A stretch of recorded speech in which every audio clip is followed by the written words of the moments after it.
اعوذ باللہ من الشیطان الرجیم بسم اللہ الرحمن الرحیم اللہم صلی علی سیدنا محمد وعلی آل سیدنا محمد وصحبہ سیدنا محمد وبارک وسلم۔ ہمارا ٹاپک چل رہا ہے اسلام اور نجی ملکیت۔ اس حوالے سے چند باتیں آپ کے ساتھ شیئر کر چکا ہوں۔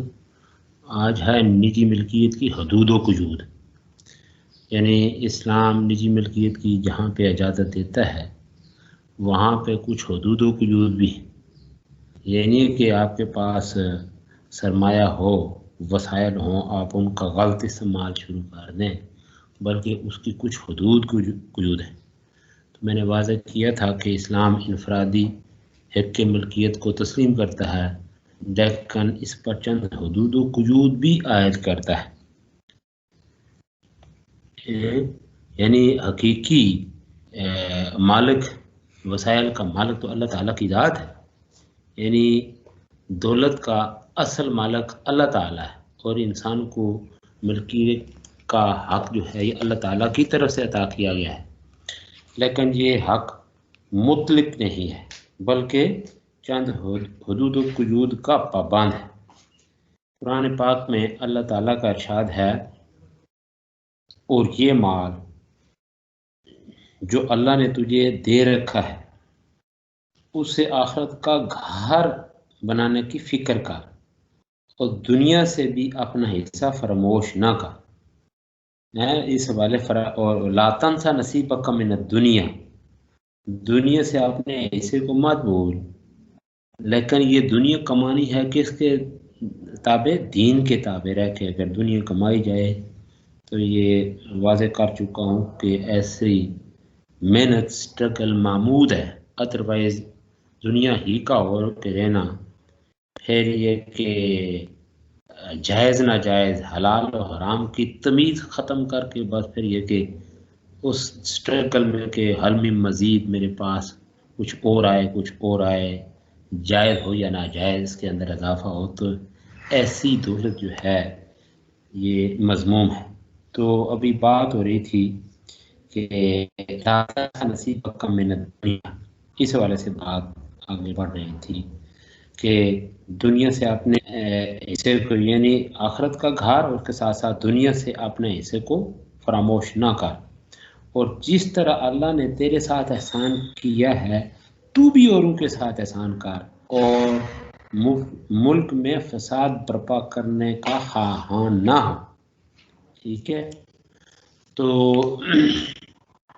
اس حوالے سے یہ مفتی شفیع صاحب یعنی صاحب معارف القرآن وہ لکھتے ہیں کہ جو کچھ انسان کی ملکیت ہے اللہ تعالیٰ کی طرف سے عطا کردہ ہے، انسان اس مال کو اس طرح خرچ کرے کہ اس کا آخری مقصد آخرت کا حصول ہو۔ چونکہ دولت اللہ تعالیٰ کی عطا کردہ ہے، اس لیے خرچ بھی اس کے احکام کے مطابق کرنا چاہیے، یعنی اس کے حکموں کے مطابق انسان کو خرچ کرنا چاہیے، جائز ناجائز، اسراف و تبذیر، ولا تبذروا تبذیرا۔ اگر اس کے مرتکب ہوں گے، اس حکم کی عدولی کریں گے، خلاف ورزی کریں گے، تو کہاں سٹینڈ کریں گے؟ ان المبذرین کانوا اخوان الشیاطین۔ ٹھیک ہے، شیطان کے بھائی۔ تو اللہ تعالیٰ نے اس دولت کے استعمال کے سلسلہ میں دو طرح کے احکام دیے ہیں۔ نمبر 1 یہ کہ انسان اپنی دولت کا ایک حصہ دوسروں کو دے۔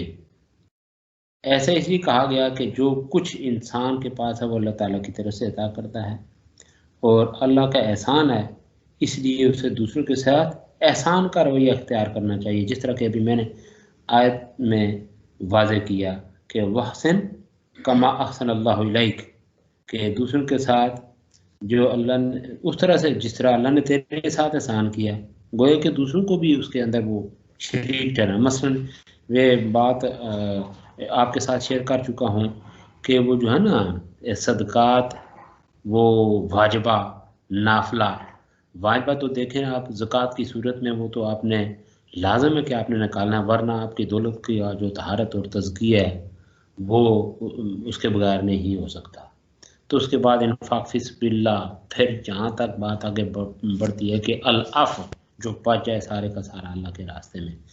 یہ تو دیکھیں نا انفاق فی سبیل اللہ کی انتہائی شکل ہے العفو. تو باقی آپ دیکھیں اگر اس چیز کو یعنی پیش نظر نہ رکھا جائے، توجہ نہ ہو، اور جو لوگ اللہ کے راستے میں خرچ نہ ہو، تو پھر تو آپ دیکھیں کیسے کیا ہو جائے. تو بہرحال بات ہو رہی تھی کہ اللہ تعالیٰ نے دولت کے استعمال کے سلسلہ میں دو طرح کے احکام دیے. ایک تو واضح ہو گیا، اور دوسرا یہ کہ وہ تمہیں اس دولت کے کسی خاص استعمال سے روک سکتا ہے. یعنی ایک بات یہ ہوئی کہ انسان اپنی دولت کا ایک حصہ دوسروں کو دے، اور آیت کہ اللہ نے جس طرح تیرے ساتھ احسان کیا تو تمہیں چاہیے کہ دوسروں کے ساتھ بھی اسی طرح سے احسان اللہ کی مخلوق کے ساتھ کرو. اور پھر یہ کہ وہ تمہیں اس دولت کے کسی خاص استعمال سے روک سکتا ہے. یہ اس کا حق ہے کہ وہ تمہیں دولت کے کسی بھی ایسے حق سے روک دے جس سے زمین میں فساد یا برائیاں پھیل سکتی ہیں. تو یہ ہے نجی ملکیت کے والے سے بات آئی کہ اس کی حدود و قیود. تو یہ اب ہم ان حدود کی یعنی طرف آتے ہیں جن کے اندر رہتے ہوئے دولت یا املاک میں تصرف کرنے کی اسلام نے اجازت دی ہے. یعنی دولت کا جو یعنی حق استعمال ہے اس کی جو حدود ہیں وہ کیا ہیں کہ اشیاء کے استعمال و تصرف کے سلسلہ میں اسلام نے جو حدود مقرر کی ہیں وہ کیا ہیں کہ مال کو ضائع کرنے کی ممانعت ہے. یعنی آپ کو اللہ نے اگر وسائل دیے ہیں، وسائل کا ضیاع نہ ہو. آپ دیکھیں نا کوئی شخص ہے کہ ٹھیک ہے میرے پاس اتنا، تو وہ شروع کر دے پانی کی مثال لے لیں. آپ دیکھیں اگر اس کا وہ بے جا استعمال شروع ہو جائے، جس طرح وہ پانی وہ ہے اس کے نہر کی صورت میں بہانا شروع کر دیں، تو پھر تو گیا نا کام ہی. تو اب یہ ہے کہ کوئی بھی چیز جو اللہ نے گویا کہ انعام بھی اللہ کا فضل سمجھے، اللہ کا فضل سمجھے کہ اللہ نے عطا کی، تو اب جو شخص اس کو اپنا پھر حق سمجھ کے ٹھیک ہے اس کا چاہے میں درست استعمال کروں غلط استعمال کروں اس میں بے قید ہوں، یہ بات وہ نہیں ہے. تو پھر تو وہ اور خرابی کی طرف چلا جائے گا، جس سے ابھی میں نے نشاندہی کی فساد یعنی برائیاں پھیل سکتی ہوں ایسی تو اسے اسلام نے منع کیا. تو مال کو ضائع کرنے کی معنی. پھر یہ کہ غیر شرعی مصارف پر مال صرف کرنے کی ممانعت ہے. غیر شرعی مصارف کیا ہے؟ یہ آپ کے ساتھ شیئر ہوتا رہتا ہے. مثلا یہ کہ اسراف ہے، تبذیر ہے، نمود و نمائش ہے، پھر اور بہت ساری چیزیں ہیں نا. دیکھیں کوئی لوگ اپنی دولت کو کن معاملات میں استعمال کرتے ہیں، یہ پھر ساری باتیں میں کیسے کروں. سب ہر یعنی سوسائٹی اور معاشرے کے اندر بعض ایسے لوگ ہوتے ہیں. اب مثلا یہ شادی بیاہ کے معاملات میں اکثر میں مسالے دیا کرتا ہوں، تو اس میں آپ دیکھیں پٹاخے اور فائرنگ اور یہ وہ ساری غیر شرعی مصارف ہیں کہ جن کی کوئی حقیقت ہی نہیں ہے. مطلب الٹا اس کا اتنا بڑا نقصان ہے کہ ہر روز آپ ٹی وی کے اوپر یا اس کے اوپر یہ چینلز کے اوپر کہ بھائی فلاں فائرنگ سے بے ڈھنگے انداز میں وہ جو ہے نا نمود و نمائش کے بھائی اس نے یہ اتنے مصارف اٹھائے تو اتنا وہ فائرنگ کی، تو اس کے نتیجے میں دیکھیں نا جو جہاں پہ خوشی وہاں وہ ماتم قدا بن جاتا ہے، وہ گھر ماتم قدا ہو جاتا ہے. مثلا یہ کہ وہ خوشیاں ماتم میں بدل جاتی ہیں. تو یہ ہوتا ہے شیطانی افعال کی طرف جائیں، دولت کو بے ڈھنگے انداز سے اڑائیں.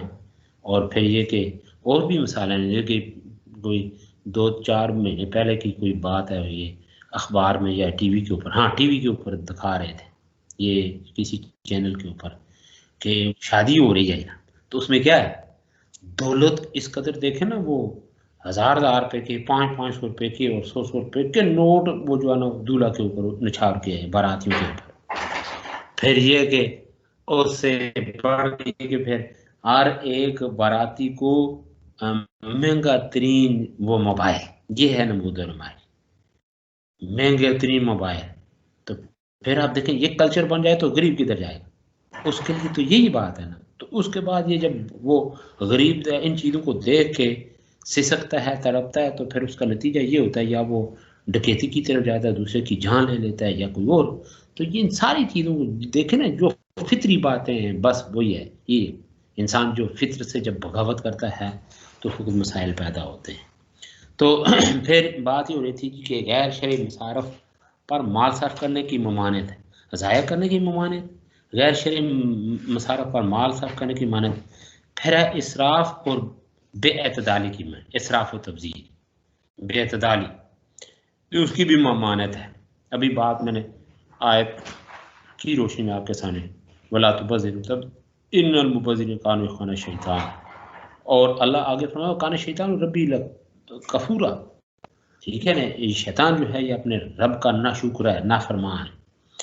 پھر اس کے ساتھ ساتھ ہے عیش کوشی کی ممانعت، تو یہ شانہ طرز زندگی جو ہیں چیزیں لازمی ہیں اس سے ہٹ کے پھر اور معاملات شروع ہو جاتے ہیں. تو پھر اس کے ساتھ ساتھ یہ کہ ملکیت کا ایسا استعمال جس میں دوسروں کا نقصان، ملکیت کا ایسا استعمال جس میں دوسروں کا. اب یہ جو چیزیں آپ کے ساتھ میں نے شیئر کی، یعنی مال ضائع کرنے کی مانعت، تو اس والے سے ذرا تھوڑی ڈیٹیل آپ کے ساتھ شیئر کرنا چاہتا ہوں کہ چونکہ مال اللہ تعالیٰ کی طرف سے یہ کیا ہے، ایک امانت ہے، اس لیے اسے ضائع کر کے امانت میں خیانت کرنے کی اسلام اجازت نہیں دیتا. یہ جو امانت ہے، یہ امانت آپ امین ہیں، آپ پوچھا جائے آپ سے، آپ مسئول ہیں. بلکہ دیکھیں نا، یہ 2-4 دن پہلے یہ روشنی پروگرام ہے، یہ مولانا صاحب وہ وضاحت کر رہے تھے اسی والے سے کہ جب تک انسان اس وقت تک اس کی جان ہی نہیں چھوٹی تھی جب تک اس سے یہ کلیئر نہیں کیا جائے گا کہ بتا تو نے اپنی جوانی، پھر اپنا مال کمایا کیسے، پھر اس کے مصارف کس طرح سے کی، مال کمایا کیسے، اس کو خرچ کیسے کیا. جب تک یہ بندہ کلیئر نہیں کر پائے گا اس کی جان ہی نہیں چھوٹے گی. تو یہی ہے مذہب، دین اسلام کی خاص طور پہ جب ہم بات کرتے ہیں تو اگر اس کو دین اسلام کے آپ فالور ہیں، دعوت تو ہے ہمارا، اگر اس کو فالو کرتے ہیں تو پھر ہمیں ان چیزوں کو پیش نظر رکھنا ہے. اس لیے کہ یہی وہ آخرت کا تصور ہے کہ یہ نکیل ہمیں ادھر ادھر نہیں ہونے دیتی، یہ چیز راہ راست پہ یہ چیز رکھتی ہے. تو امانت میں خیانت کی تو پھر آپ مسئول ہیں. مال ضائع کرنے کو کس سے تعبیر کیا گیا ہے؟ فساد سے. اور فساد پیدا کرنا اسلام کی روشنی میں یہ حرام ہے. فساد فی الارض کا جو شخص ارتکاب کرے، یہ آپ سورہ مائدہ کے حوالے سے پڑھ چکے ہیں، پھر اس کی سزا کیا ہے. یعنی فساد فی الارض کی جو مختلف شکلیں، ان میں ایک شکل یہ بھی ہے، وہ جو ہے نا خیانت کرتا ہے، پھر ادھر فساد پیدا کرتا ہے، اور اس کی سزا کہ یہ دایاں ہاتھ ہے تو بایاں پاؤں، دایاں پاؤں ہے تو بایاں ہاتھ، یہ اس کے مختلف اعتراف سے، اس کی مختلف سمتوں سے اس کے اعضاء کاٹ دیے جائیں، ملک بدر کر دیا جائے، باقی معاملات. تو اگر اس طرف توجہ انسان کی ہو تو یہ چیزیں ہو سکتی ہیں. مثالی معاشرے، اسلام چاہتا ہے کہ مسلمانوں کا جو معاشرہ ہے، مسلمان کی جو معیشت ہے، ٹھیک ہے نا، یہ مثالی، اس لیے کہ مذہب جو ہے نا، مذہب اسلام وہ مثالی ہے، تو اس کی حیثیت عالمگیر ہے ساری انسانیت کے لیے. یہ دیکھیں نا، یہ خیر و برکت کا، اللہ کے نبی فرمایا دین سارے کا سارا خیر خائی کا نام. تو جب دیکھیں نا اللہ انسان کی خیر خائی چاہتا ہے، انسان کی معاشرت اس کے اندر خیر و برکت آئے، معیشت کے اندر خیر و برکت آئے، تو اسلام یہ چاہتا ہے انسان کی توجہ اس طرف ہو کہ اپنا انسان کا فائدہ ہو. تو اللہ یہ چاہتا ہے. تو اللہ تعالیٰ فرماتے ہیں، یہ سورہ بقرہ میں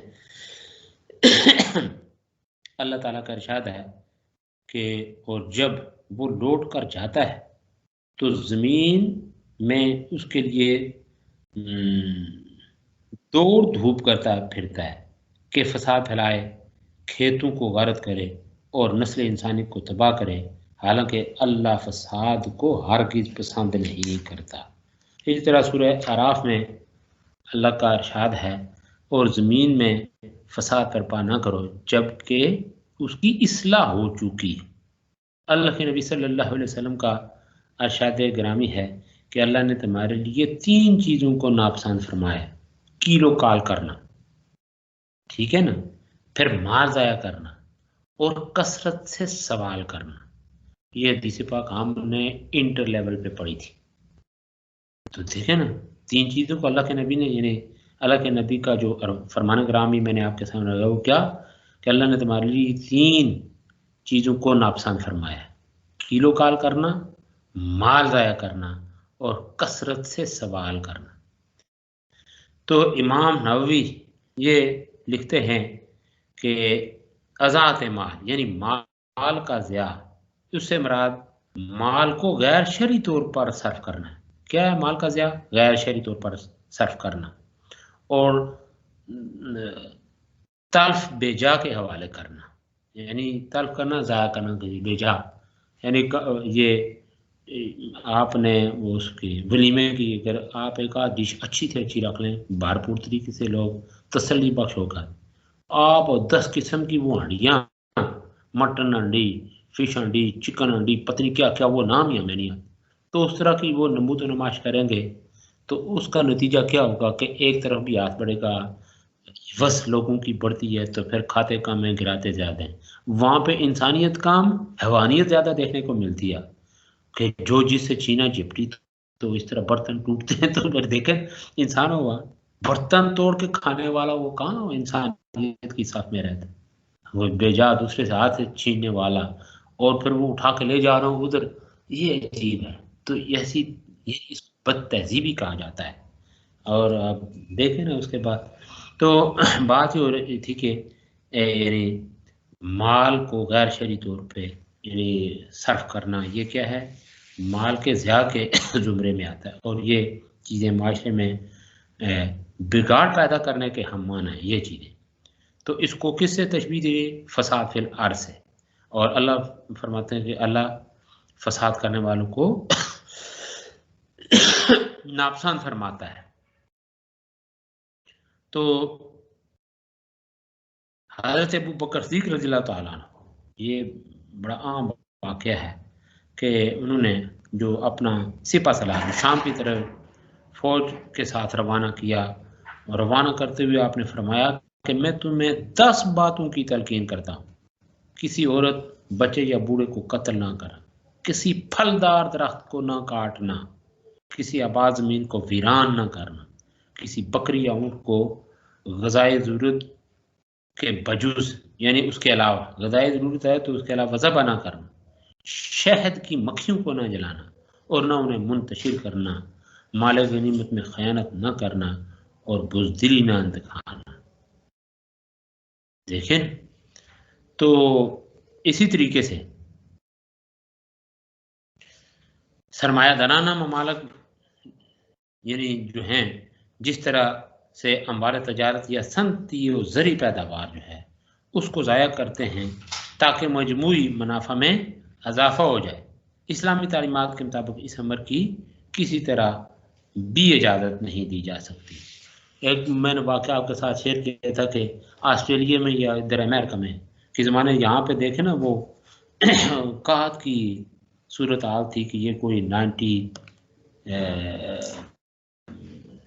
71 کے بعد کا کوئی واقعہ ہے کہ یہاں پہ گویا کہ گندم یہ تھیلیوں میں بند آٹا تو آج یہ مل رہا ہے، کسی زمانے میں لوگوں کو کنٹرول ریٹ کے اوپر، یعنی جس طرح آپ کوئی چیز کسی شاپ کے اوپر کوئی اسپیشل چیز لینے کے لیے آپ کو لائنیں لگانا پڑتی ہیں، پھر کوٹا سسٹم کے بھائی گھر کے افراد کتنے ان کے کوٹے میں اتنی یعنی گندم ملے گی، تو اس طرح لوگ لائنیں لگا کے وہ گندم حاصل کرتے ہیں، اس کو پھر وہ جو ہے نا مشینوں سے یا گراٹ سے پسوا کے تو پھر وہ آٹا وغیرہ تو باہر لے کے جاتے تھے. تو اس زمانے میں جہاں پہ بعض ممالک میں قلت تھی گندم کی، وہاں پہ اتنی مکئی اور گندم کے انہوں نے غریب ممالک کو گندم سستے داموں نہیں دی بلکہ یہ سٹاک کر کے رکھے. نتیجہ یہ ہوا کہ پھر ایک مرحلے پہ انہیں وہ گندم اور مکئی سمندر برد کرنا پڑی، اتنی گندم تھی، اتنی وہ مکئی تھی. تو چے جائے کہ پھر تو اسلام اس حوالے سے اس بات کی اجازت تو نہیں دیتا نا، لیکن جو ہے ظاہر ہے یہ ملکوں کی حکومتوں کی پالیسیاں ہوتی ہیں. تو جہاں پہ خاص طور پہ اگر وہ اسلامی حکومتیں ہوتی ہے پھر تو ان کو انسانیت کا خیال کرنا چاہیے تھا، لیکن ظاہر ہے ایسے غریب ممالک جن کو انہوں نے اپنے زیر دست رکھنا، وہ کہاں اس طرح کی بات یا سوچ وہ لا سکتے ہیں یا اس طرح کے سٹیپس اقدامات کر سکتے ہیں۔ آپ تو پھر دیکھیں گے چل پڑا ہے سلسلہ کہ بھائی ٹھیک ہے انسانی حقوق فلاں ادھر ادھر، وہ بھی اپنے مقاصد کو وہ بالا دست رکھتے ہیں، تب اگر کوئی چیز خیرات یا وہ سمجھتے ہیں کہ ہم نے وہ چیریٹی کی صورت میں کوئی چیز دی ہے، وہ الگ بات ہے۔ تو بہرحال بات یہ ہو رہی تھی کہ اسلام جو ہے یہ تجدید ملکیت کے حوالے سے کہ اس کی حدود و قیود، کہ اسلام مال کو ضائع کرنے کی اجازت نہیں دی، اس کی ممانعت ہے۔ نمبر نیکسٹ یہ کہ غیر شرعی مصارف پر مال صرف کرنے کی بھی ممانعت ہے۔ کچھ چیزوں کا استعمال شریعت میں یعنی ممنوع ہے، مثلا شراب، بدکاری اور اسی طرح دوسری حرام اشیاء، ان پر مال یعنی ان اشیاء پر اپنے مال کو خرچ کرنا منع کیا اسلام نے۔ تو اسی طرح دیگر چیزیں جو ہیں مثلا جوا، سٹا بازی وغیرہ یہ بھی ممنوع ہے۔ نمود و نمائش کی میں نے بات کی، شادی بیاہ کے موقع پر فضول رسوم، آتش بازی وغیرہ پر مال جو ہے وہ صرف کرنا بھی ممنوع ہے۔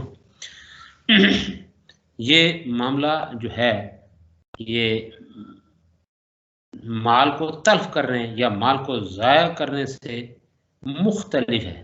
اس شکل میں زیر ملکیت چیز استعمال تو کی جاتی ہے لیکن ایسے مقصد کے لیے جو شریعت میں ممنوع ہے۔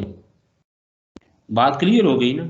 یعنی اوپر ہے مال ضائع کرنا، کہ تو جس طرح میں نے مثال دی تھی کہ بھائی آپ کے پاس اگر وہ جو ہے نا مال ہے تو آپ اس کو ضائع نہیں کر سکتے، تو باقی جہاں پہ آپ دیکھیں وہ غیر مسلم ممالک کی میں نے بات کی تھی ابھی، مکئی یا گندم کی کو سمندر برد کر دی اس کی، تو یہاں پہ جو ہے نا جو بات میں آپ کے ساتھ شیئر کرنا چاہ رہا ہوں وہ یہ کہ یہاں پہ غیر شرعی مصارف پر مال صرف کرنے کی ممانعت ہے، لیکن یعنی چیز استعمال تو کی جاتی ہے لیکن ایسے مقصد کے لیے جو شریعت میں ممنوع ہے۔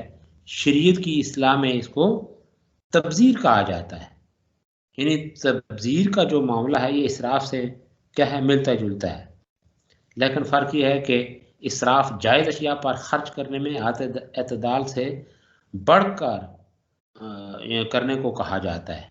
اسراف کیا ہے؟ یعنی جہاں پہ آپ نے خرچ کرنا ہے وہاں پہ یعنی جو جائز خرچ کرنا ہے اس سے آپ بڑھ جائیں، یعنی حد اعتدال کو چھوڑ دیں، اسے کہا جاتا ہے اسراف۔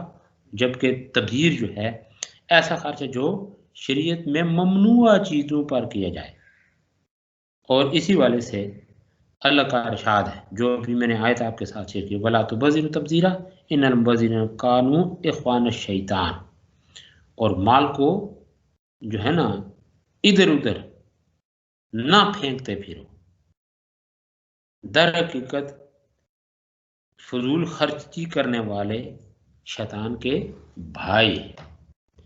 تو اس معاملہ کا جو ہے نا جو ابھی آیت آپ کے ساتھ میں نے شیئر کی جس چیز کی ممانعت ہے، اس کا اطلاق یعنی باطل افکار کی اشاعت کے اوپر بھی ہے، فاش باتوں کی اشاعت کے اوپر بھی ہے، ان پر مال صرف کرنا بھی کیا ہے یہ تبذیر ہے۔ بات دیکھیں نا باطل خیالات ان کی تشہیر کریں، اشاعت کریں، یا فاش باتیں جو ہیں مختلف ہیں، یہ کیا آپ کہتے ہیں جن کو ٹک ٹاک آج کل کی زبان میں کہا جاتا ہے، ٹک ٹاک، یہ کیا کچھ کرتے ہیں، اس میں کئی بدبختوں کی جانیں بھی چلی گئی ہیں، اللہ معاف فرمائے، ور کس طرف چل پڑتے ہیں ہم فوراً دیکھا دیکھی۔ یعنی آپ دیکھیں انسانی جو ہے نا سوچ عقل، پھر یہ ایک دوسرے کو دیکھ کے پھر انسان کو اپنی جان کی پرواہ ہی نہیں رہتی، یہ ہوتا ہے ایک لاشعوری یا شعوری طور پہ کسی بے ڈھنگے انداز میں کسی طرح کے سٹیپس اٹھانا جس کے نتائج مضر ہی مضر۔ پھر یہ ہے کہ اسراف کی ممانعت۔ ابھی اسراف کے حوالے سے میں نے بات کی کہ اسراف سے مراد ایسا طرز عمل جو صحیح انسانی اور اسلامی طرز عمل سے ہٹا ہوا صرف مال اور استعمال ملکیت کے حوالے سے اس کے معنی یہ ہیں کہ جو غرض کم مال و املاک سے پوری ہو سکتی ہو اس پر جان بوجھ کر زیادہ مقدار میں مال اور املاک خرچ کر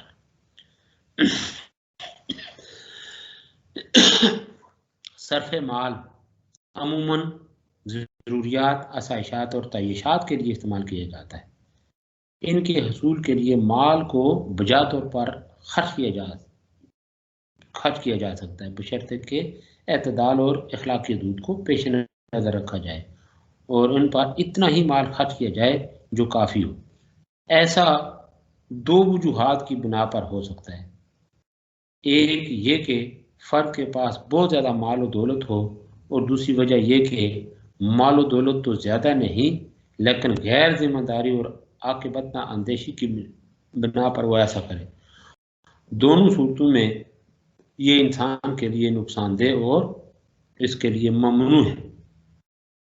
اللہ تعالیٰ کا ارشاد ہے، یہ سورۃ الاعراف میں اللہ فرماتے ہیں کلوا واشربوا ولا تسرفوا انہ لا یحب المسرفین، کھاؤ پیو اور اسراف نہ کرو، بلا شبہ اللہ تعالیٰ اسراف کرنے والوں کو پسند نہیں کرتے۔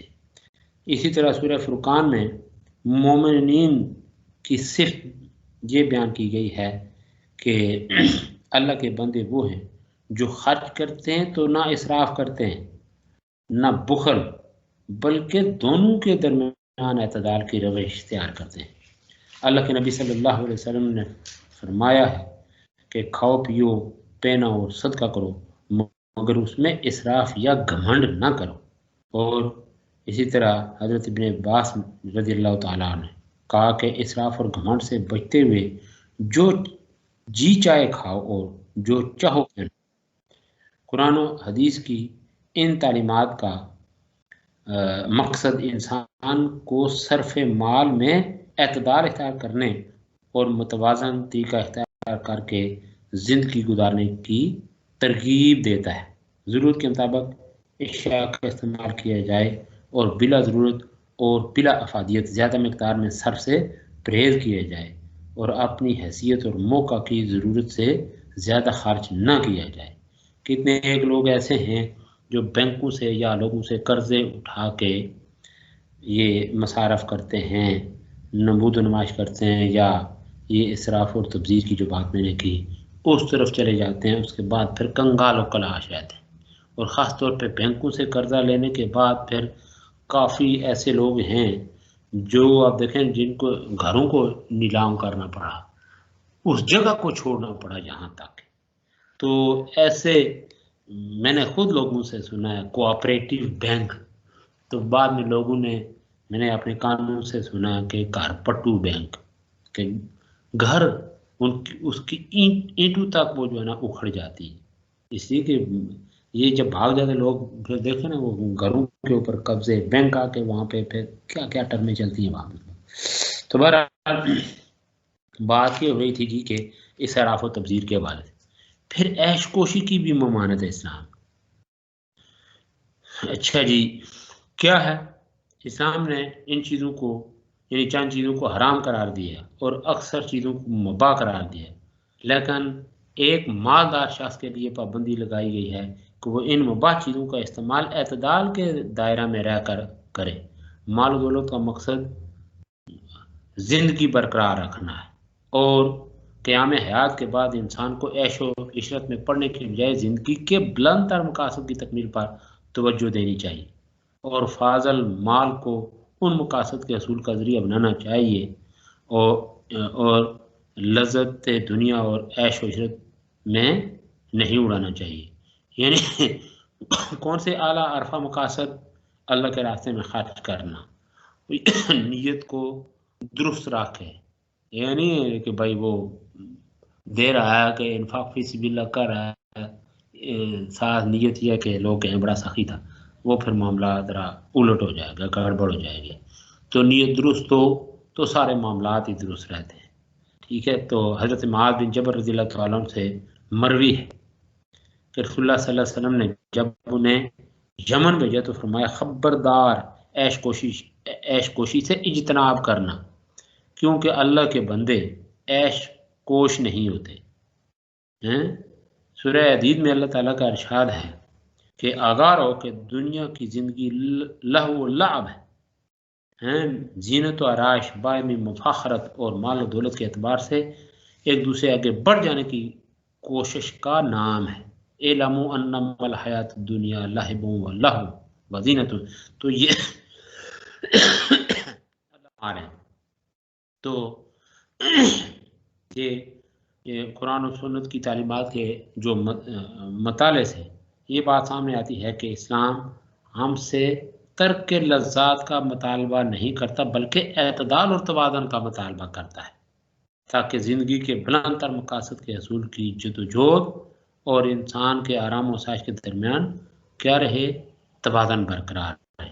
اسی لیے اسلام نے مردوں کے لیے ریشم کے کپڑے اور سونے کے زیورات، مردوں اور عورتوں کے سونے کے برتنوں میں کھانا پینا، شراب، موسیقی، رقص و سرور کی محفل جو ہے اس کو حرام قرار دیا ہے۔ پھر اشیاء کے نقصان دہ استعمال کی ممانعت، اشیاء کے نقصان دہ استعمال، مثلا اسلام نے ملکیت کے ایسے استعمال سے روکا جس سے دوسرے افراد یا معاشرے کو نقصان پہنچنے کا اندیشہ ہو۔ تو اب اسی کی روشنی آپ دیکھیں آج کل یہ عجیب قسم کی جو چیزیں نکل آئے ہیں، کوئی ہیروئن کی بات کرتے ہیں، چرس ہے، افیون ہے، پتہ نہیں کیا کیا چیزیں۔ اللہ تعالیٰ آپ لوگوں کو اور ہمیں دکھائے ہی نہ ان چیزوں کو طرف جانے کی توفیق ہی نہ عطا فرمائے، صرف نام سنتے ہیں اور ان کی جو قباحت ہیں، یعنی آپ دیکھیں جو شراب ہے، یعنی اس سے متعلقہ 10 لوگوں کے اوپر اللہ کے نبی نے لعنت فرمائی، تو یہ جو اب لیٹسٹ جن چیزوں کے میں نے یہ ان سے تو کئی گنا اوپر ہیں ان کے مضر اثرات۔ تو اب یہ بھی دیکھیں نا، یا اب اس کی بھی اجازت اسلام نہیں دیتا، یعنی اشیاء کے نقصان دہ استعمال کی جو میں نے بات کی تھی اس کی اسلام نے ممانعت کی ہے۔ تو اللہ کے نبی صلی اللہ علیہ وسلم کا جو ارشاد گرامی وہ کیا ہے کہ اسلام میں مضرت رسانی جائز نہیں، یعنی کسی کو نقصان پہنچانا یہ جائز نہیں۔ آپ صلی اللہ علیہ وسلم نے فرمایا کہ اسلام میں مضرت رسانی جائز نہیں، نہ ابتدا نہ جوابی کارروائی کے طور پر، نہ ابتدا اور نہ، یعنی کوئی کرے تو آپ اس کو رسپونڈ کریں، ٹھیک ہے۔ آپ صلی اللہ علیہ وسلم نے فرمایا کہ جو کسی دوسرے کو نقصان پہنچائے گا اس کو اللہ نقصان پہنچائے گا، اور جو کسی دوسرے کو تکلیف دے گا اللہ اسے تکلیف میں مبتلا کرے گا۔ بھائی اگر اسی طرف یہ بھی اللہ کا نبی کا جو فرمان گرامی میں نے آپ کے ساتھ شیئر کیا کہ جو کسی دوسرے کو نقصان پہنچائے گا اس کو اللہ نقصان پہنچائے گا، اور جو کسی دوسرے کو تکلیف دے گا اللہ اسے تکلیف میں مبتلا کر دے گا۔ تو اگر ہمارا جو ایمان ہے، ٹھیک ہے نا، اللہ کے نبی کے اوپر ہر بات کے اوپر ہمارا ایمان ہے نا، ہونا چاہیے، اس کے بغیر پھر بات بنتی نہیں۔ تو اس چیز کو اگر ہم پیش نظر پلے باندھ لیں تو ہم کسی کو نقصان پہنچا سکتے ہیں یا کوئی ہمیں نقصان پہنچا سکتا ہے، لیکن دیکھیں نا ذرا اپنا محاسبہ کریں ہم اور آپ سب، تو کیا ہم یعنی ہمارے جو روزمرہ کے معاملات ہیں، ہماری معاشرت، ہماری معیشت، باقی معاملات، ان میں ہم کیا کرتے ہیں؟ خدا نخواستہ کوئی اونچ نیچ ہو جائے تو پھر نقصان کیا، اس کو ہم سمجھتے ہیں زندہ ہی نہ چھوڑیں۔ تو یہ وہ چیزیں ہیں جو ان کا یعنی ان کو حیوانی جذبات کہا جاتا ہے۔ انسان اگر یہ سمجھے کہ بھائی میں انسان ہوں، دوسرا بھی انسان ہے، باہم اونچ نیچ ہو جاتی ہے، اگر یہ برداشت کر لے یا وہ برداشت کر لے تو پھر وہ معاملہ آگے اتنا بڑھتا ہی نہیں۔ تو چاہیے جائے کہ ہم اس طرح یا پھر آگے معاملات میں، معیشت میں، معاشرت میں ہم یعنی حد سے بڑھ جائیں، اعتدال و توازن کو چھوڑ دیں، تو پھر یہ چیز اسلامی نقطۂ نظر سے برا درست نہیں۔ پھر پڑوسی کو تکلیف پہنچانے کے معاملات اور اسی طرح فضائی آلودگی میں اضافے کا سبب بننے والے ملکیت کے استعمالات جو ہیں، ملکیت کے استعمالات یہ بھی ممنوع ہیں۔ تو اس حوالے سے تو میں اتنا خود بذات خود اب کس حوالے سے کیا آپ جتنے شعبے ہیں سب بے خبر۔ میں اکثر یہ میرے خیال میں آپ سے جو پہلی کلاس یہ اسی مرحلے پہ ان کے ساتھ میں نے شیئر کیا تھا کہ جہاں پہ بلدیہ والے ہمارے یہ میرپور میں آپ دیکھیں نا، یہ ان کی جو ایک اہم ڈیوٹی ہے کہ وہ جہاں پہ دیکھیں نا یہ پلاسٹر کے وہ پڑے ہوتے ہیں تھیلے، صفائی ستھرائی کا انتظام ایک مخصوص جگہ ہوتی ہیں، وہاں سے اٹھانے کی بجائے کہ ادھر ہی آگ لگا دیتے ہیں۔ اور میں خود اس چیز کا شاہد ہوں۔ وہ جو صفائی کرنے والے بیچارے ہیں وہ جہاں پہ 4 10 15 20 کاغذ کٹھے کرتے ہیں شاپر وہ گندے، ادھر ہی کسی وہ بجلی کے جو کھمبے پول وہاں کٹھے کر کے اس کے ساتھ تو پھر ادھر ہی وہ تیلی لگاتے ہیں تو ان کو جلانا شروع کر دیتے ہیں۔ اس سے اس قدر تعفن پھیلتا ہے۔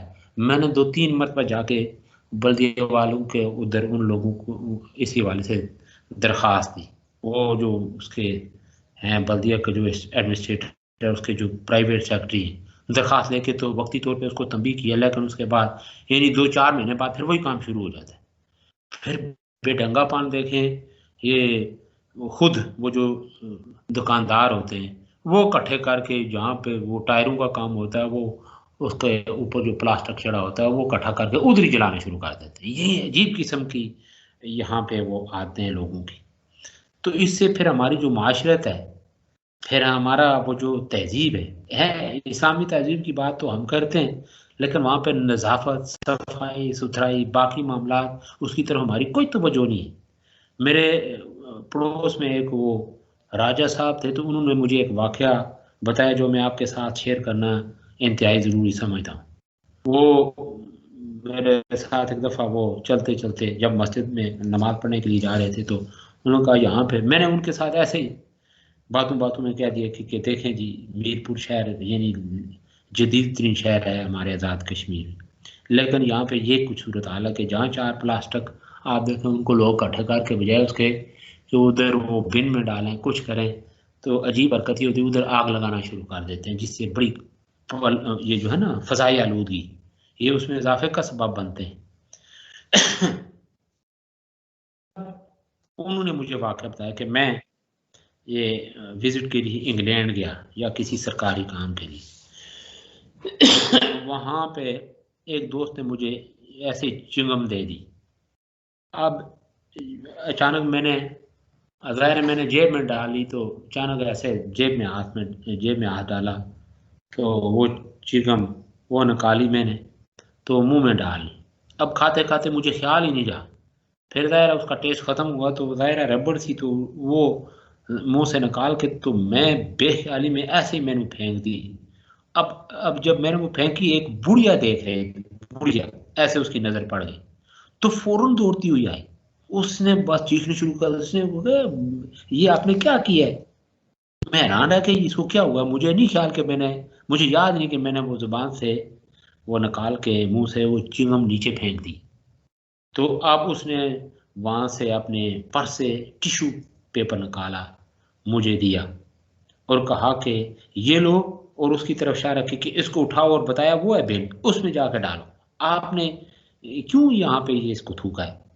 میں اتنا اس نے کہا کہ اتنا شرمندہ ہوا اس وجہ سے کہ بس میں پانی ہو گیا، گویا کہ مجھے پسینے نکل آئے وہاں پہ کہ ایک بڑھیا نے میری اتنی سروس کی۔ اس سے مجھے اندازہ ہوا کہ یہاں پہ اگر بڑھیا کا یہ حال ہے تو ہر فرد یہ کلچر بنا ہوا ہے وہاں کہ ہم نے صفائی کا خیال رکھنا ہے۔ تو جس چیز کی ہمیں اسلام تلقین کرتا ہے وہ آج ہمیں پتہ ہی نہیں ہے، اس طرف ہماری توجہ نہیں ہو، وہ لوگ یہ کام کر رہے ہیں، تو پھر کتنا ہمیں اپنی یعنی ان معاملات کے اوپر ہمیں کتنا افسوس ہوتا ہے۔ اور میں اتنا حیران ہوتا ہوں کہ جب میں شکایت لے کے وہاں پہ پہنچا درخواست تو آگے بڑا عجیب یا جس سے کہوں کہ بھائی یہ کیا کرتے ہو، آگے عجیب سے کہ گویا کہ میں اس کے ساتھ گویا کہ اس کو کہیں خدا نخواستہ اس کے ساتھ میں کوئی تلخ بات کر رہا ہوں، یہ نہیں کوئی ایسی بات کر رہا ہوں جو اس کو ناپسند ہے۔ تو ہمارے یہ رویے یہ عادتیں، یہ خصلتیں، پھر یہی وجہ کہ ہم ابھی تک یعنی کیا ہے. تو بات یہ ہو رہی تھی جی کہ اشیاء کے نقصان دہ استعمال کی ممانعت. ہاں آپ کے پاس ہے تو نقصان دہ ٹھیک ہے، آپ وہ آپ کے جیب میں وہ ہے ماچس کی ڈبی ہے، آپ کو یہ اجازت تو نہیں ہے کہ باہر جائیں کہیں آپ گھاس دیکھیں تو وہاں تیلی لگا دیں، سب کچھ راہ کر کے چھوڑ دیں. یہ ہے یعنی اشیاء کے نقصان دہ استعمال، اس کی اسلام نے اجازت نہیں دی. پھر جاندار املاک جو ہے ان پر تصرف کی جو حدود ہے، یعنی مویشی اور محنت کرنے والے جاندار جو ہے، یہ ہمارے آپ کے یا ساری دنیا میں جہاں کہیں بھی ہے، یہ ہمارے فائدے کے لیے بہت سارے کام انجام دیتے ہیں. ان سے استفادہ کرنا کیا ہے، مالک جو ان کو رکھتا ہے اس کا حق ہے، لیکن جانوروں سے اس قدر کام لیا جائے جتنا وہ آسانی سے انجام دے سکیں. یہ اکثر آپ نے وہ مقولہ سنو گے کہ فلاں شخص سے کولو کے بیل کی طرح کام لیا جاتا ہے. کولو کا بیل سے مراد کیا ہے آپ کو شاید پتہ نہ ہو. وہ کولو کا بیل یہ ہوتا ہے کہ اب تو مشینیں، تو میں ایک مرتبہ میں نے سنا ہوا ہے لیکن مجھے پتہ نہیں تھا، تو کسی نے مجھے بتایا کہ یہ ہوتا ہے کولو کا بیل، کہ وہ سرسوں کا تیل نکالنے کے لیے اس کی آنکھوں کے اوپر پٹی باندھ کے پورا دن اس بیچارے کو یہ گول چکر وہ گھمایا جاتا ہے. تو اس کی وہ گھومنے سے وہ رگڑ لگتی ہے، پھر وہ ظاہر وہ سرسوں کے جو دانے ہیں اس کو رگڑ لگتی ہے تو ان سے پھر تیل نکلتا ہے جس طرح مشین سے. تو گویا کہ حیوان کو آپ نے مشین بنا کے چھوڑ دیا، انسان کو مشین بنا کے چھوڑ دیا، یا وہ انسان جو آپ کی خدمت میں مامور ہے تو آپ کے نوکر ان کے ساتھ آپ کے رویے، جس طرح آپ ٹی وی کے اوپر دیکھتے ہیں کہ کپ ٹوٹ گیا تو پھر آپ نے گرم سلائی اس کو لگا دی، اس کی آنکھ اوپر مار دی، اس کی ہڈی توڑ دی، ایسا کوئی سخت راڈ مار دیا، لکڑی مار دی جس سے اس کا وہ جو نا اعضاء ٹوٹ گئے. تو اسی طرح حیوانوں کے ساتھ تو اللہ کے نبی نے دیکھا نا یہ اونٹ کی، ٹھیک ہے نا، اس کی داد رسی فرمائی، اس نے شکایت کی. اسی طرح بہت ساری چیزیں. بہرحال بات یہ ہو رہی تھی کہ محنت کرنے والے مویشی اور محنت کرنے والے جاندار یہ ہمارے فائدے کے لیے جو ہیں بہت سارے کام انجام دیتے ہیں. ان سے ابھی بات ہوئی کہ استفادہ کرنا مالک کا حق ہے، لیکن جانوروں سے اس قدر کام لیا جائے جتنا وہ آسانی سے انجام دے سکے، ان کی خوراک کا بندوبست کیا جائے. جانوروں کو انہی مقاصد کے استعمال کیا جائے جن کے لیے قدرت نے ان کو پیدا کیا ہے، یعنی سواری اور بار برداری کے لیے، یا ذریع و صنعتی محنت کے کاموں کے لیے. ان کو اب ایک طرف تو یہ ہے، مثلا آپ کے پاس جہاں پہ دیہاتی علاقوں میں، شہروں میں تو پہلے یہی کلچر تھا کسی زمانے میں کہ ذریع پسماندگی کے اسباب 9th 10th میں ہمیں ظاہر ہے امتحان پاس کرنے کے لیے، نمبر لینے کے لیے پڑھتے تھے، رٹتے تھے. یہ ذریع پسند، اس میں ایک دے کہ پرانے فرسودہ نظام زراعت، ہل بیل کا استعمال ہو رہا ہے فلاں، تو اس کی جگہ آپ مشینوں نے لے لی ہے. لیکن جہاں کہیں آپ دیکھیں ابھی بھی ہل اور بیل کا استعمال ہو تو اس حد تک کہ ان کو محدود رکھا جائے، اس سے بڑھ کے ان سے کام نہ لیے. اس بڑھ کے کیا غلط، یعنی جہاں سواری کرنی ہے سواری کی جگہ پھر آپ کچھ اور ان سے کام لیں، ان کو آپ لڑانا شروع کر دیں. کس کے طور پہ؟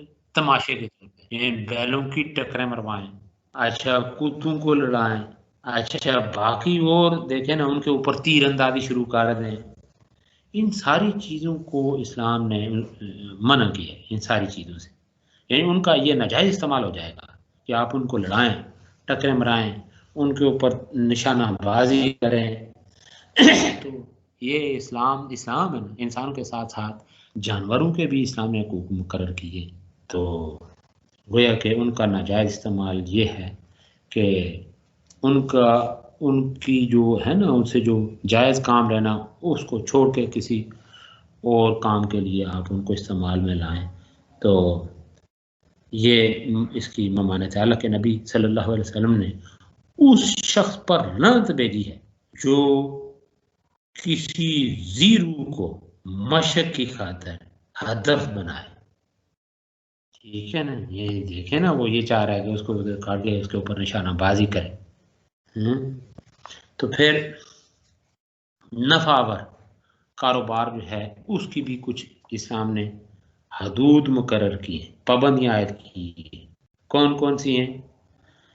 کہ اخلاق کے جو منافی حرکتیں ہیں، منافی اخلاق حرکتیں جو ہیں ان میں یعنی اس سے اسلام نے منع کیا ہے کہ ان میں دھوکہ و فریب، غلط بیانی، یہ سب جو ہے نا ان کی ممانعت ہے۔ اچھا، اسی طریقے سے مبالغہ آمیز اشتہار بازی، عیبدار مال، عیبدار مال، یعنی آپ دیکھیں نا نفع کی خاطر عیبدار مال اس کو اچھا بنا کے پیش کریں، مبالغہ سے کام لیں، دھوکہ اور فریب کریں، پھر گھٹیا مال کو بڑا بڑھیا بنا کے اعلیٰ معیار کا بتا کر سامنے لے آئیں، اس کی قیمت لیں۔ اچھا، یہ دیکھیں نا یہی ہوتا ہے۔ آپ دیکھیں کئی سے کئی لوگوں کے، آپ دیکھیں جو اللہ معاف فرمائے، ہم تو آپ اور ہم سارے اللہ کا شکر ہے سادے ہی لوگ ہیں، لیکن جو دیکھیں نا کسی اشتہار کو دیکھ کے آپ نے منہ کے اوپر ملنا شروع کر دیتے ہیں کریم شریف میں، تو اب نتیجہ کیا ہوتا ہے کہ ان کے ساتھ اب دیکھیں وہ الٹا ان کی کھال تک اتر جاتی ہے، نشانات پڑ جاتے ہیں۔ اچھا، پھر اس کے ساتھ ساتھ یعنی پیسے کا بھی ضیاع، اللہ نے آپ کو جو عطا کی ہے وہ صورت، اس کو بھی آپ نے بگاڑ کے رکھ دیا۔ پھر اس کا نتیجہ یعنی وہ وجہ کیا ہوتی ہے کہ وہ اشتہار دیکھ دیکھ کے ہم اس طرف چل پڑتے ہیں، تو اپنا وہ عجیب جو ہے نا مطلب ہے وہ ملاوٹ شدہ مال جو صحیح ہے ہی نہیں، اس کو ہم صحیح بنا کے، اچھا پھر اس کی وہ جو ہے نا گھٹیا مال جو ہے اس کو بڑھا چڑھا کے، عیبدار مال کو اچھا بنا کے ہم وہ یعنی دوسروں کو دھوکہ دیتے ہیں، اس طرح یہ چیز بھی یعنی حرام ہے اسلامی نقطۂ نظر سے۔ تو پھر اسی طریقے سے غلط بیانی کرنا، ناپ تول میں کمی بیشی، یہ بھی حرام ہے، ناپ میں۔ تو اسلام تو برحال کلیئر کرتا ہے کہ ناپ تول کے پیمانے بالکل درست اور معیار کے مطابق ہونے چاہیے۔ اس سلسلے میں ہر طرح کی جو کوتاہی ہے یہ قابل تعزیر جرم ہے۔ حضرت شعیب علیہ السلام کے حوالے سے وہ تو خیر قرآن پہ بار بار، تو بہرحال یہ کہ یہ اس حوالے سے پھر یہ حکومتوں کا کام ہے، مقامی حکومتوں کا یا پھر بڑے بڑے آپ دیکھیں پھر بہرحال محکمے بنے ہوئے ہیں، یہ ان کا کام ہے کہ وہ چیک پڑتال بھی کریں۔ نیکسٹ یہ کہ ملاوٹ سے بچنا، ملاوٹ یہ ہو چکا آپ کے ساتھ شیئر، یعنی منافی اخلاق کا رکھتے ہیں، اس میں یہ چیزیں بھی آ جاتی ہیں۔ پھر ہے ذخیرہ اندوزی کی ممانعت، یعنی مال مہنگا کرنے کے لیے کیا کرنا، ذخیرہ اندوزی کرنا، یہ آج کل یہ ایشو چل رہا ہے، بلکہ حکومت کے لیے تو کتنا بڑا یہ ایشو بنا ہوا ہے، چینی کے حوالے سے، آٹے کے حوالے سے، پھر آئل کے حوالے سے، کیا کیا ہے نا اس کے۔ تو ذخیرہ اندوزی جو ہے، ذخیرہ اندوزی یعنی کس کے لیے، مال مہنگا کرنے کے لیے، جس کو احتکار کہا جاتا ہے، یعنی مصنوعی طور پر رسد اس میں کمی کرنا تاکہ یہ جو ہے نا قیمتیں اوپر چلی جائیں، یہ منع ہے۔ اللہ کے نبی نے فرمایا کہ جو مسلمانوں کے لیے نرخ گراں کرنے کی غرض سے ذخیرہ اندوزی کرے وہ غلط کار ہے اور اللہ اسے بری ذمہ ہے۔ یعنی من احتکرا، اللہ کے نبی فرمایا فہو خاطئ، پھر اللہ کے نبی نے من احتکرا فہو ملعون، وہ لعنتی ہے، خطا کار ہے، تو اسے بچنا چاہیے۔ پھر یہ ہے کہ باہر میں رضامندی کے بغیر کاروباری معاملات کرنا، یہ بھی جو ہے نا یعنی یہ بھی ممنوع ہے۔ تو پھر مال کے عیب پر پردہ ڈالنا، اس کی بھی اجازت نہیں ہے کہ بھائی